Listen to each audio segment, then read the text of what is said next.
Good afternoon. The Lord had brought something to my attention yesterday afternoon, and I wanted to mention it to you. About yesterday, I was sitting outside, and I was sitting on the ground, watching my husband and boys play kick the can. Believe it or not, I mean they come up with this game, and it was just fun watching them. We had nothing else to do. We just go out and play. Because right now, during this virus, we really don't have anything else to do except be together. So we did. And what a nice place to be together. So, but he reminded me of something during those moments. And it was these words. He said, "Isn't this nice?" Now, 2 weeks before my diagnosis of cancer the second time, a lot happened during that time. He tried to warn me and talk to me much. He talked to me much the 2 weeks that were before this diagnosis. One of the things that he said was, I was out sweeping that same drive, and I was sweeping, and it was just grass clippings that I wanted up.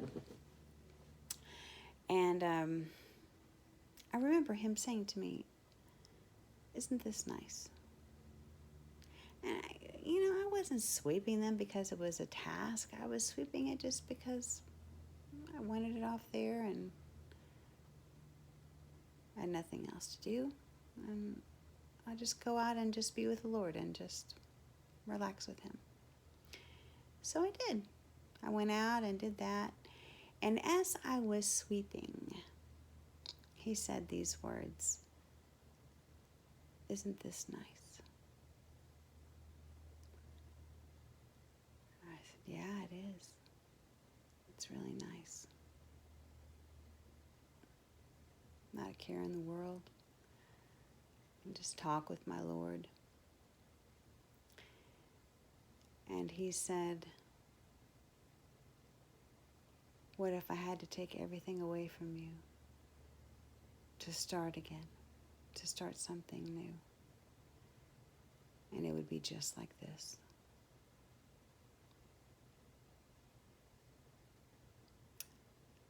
Honestly, I rebuked him. I didn't think it was him talking. I said, "The Lord rebuke you." My Lord wouldn't tell me to stop all these ministries and the things that I do for his name's sake. He wouldn't. Yet I knew it was him. And I came in from that chore, doing that, and I remember sitting down and feeling just the emptiness of all the ministries that I had been doing going away.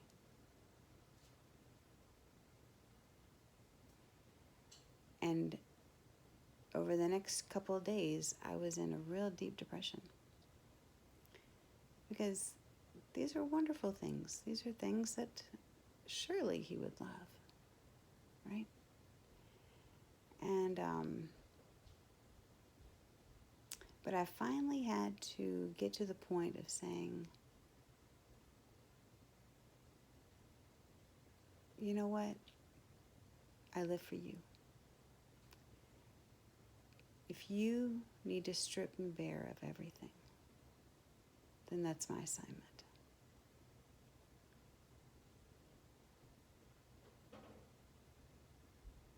So 2 weeks later, I was diagnosed with cancer.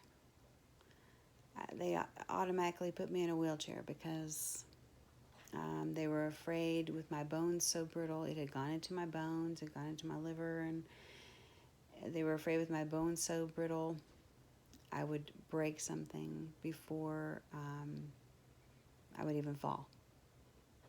My bones were that brittle and eaten up with cancer. So I could no longer do the things that needed physical work. Well, that took out some. And slowly, one by one, the Lord allowed different ministries to stop. I saw it all just before my eyes. I mean, it was just all happening. And now with this virus,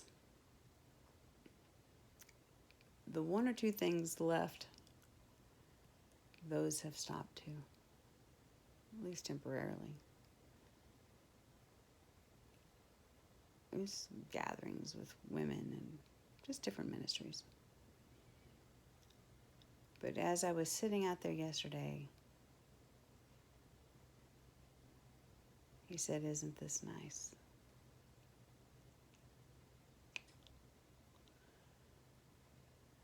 I said, "Yeah, it is."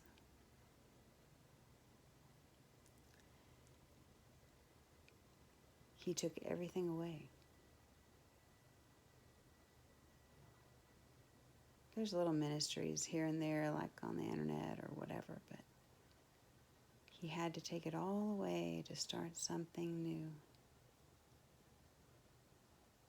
He just wants us. He doesn't want our busyness. He wants relationship. And he wants us to teach others relationship with him. He wants to be with his children. He wants them back home.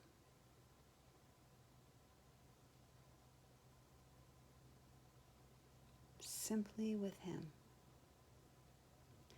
So my challenge to you is, this virus, it too shall pass. And we'll get back to a daily life again that we once knew. But how about this time, instead of our agendas overriding his calendar, what if we let his calendar override our agendas? What if we started with his calendar? I mean, it's a good time to start with his feasts and the calendar feasts. I mean, these are his appointed times. They're not Jewish feasts, they're his feasts. So those are already on the calendar, so we know we can start with those. But what if we used his calendar instead of ours, and we looked upon his calendar and saw the times that he's marked out to just be with us?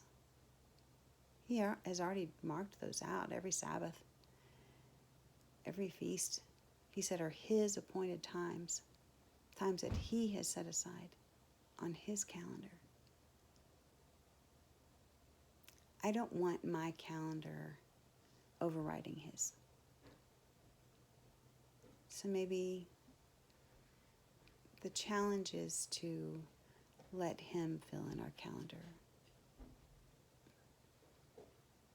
He just wants to be with us. Enjoy these times of just being still with him. You know he lives them too. It is nice. Lord bless you.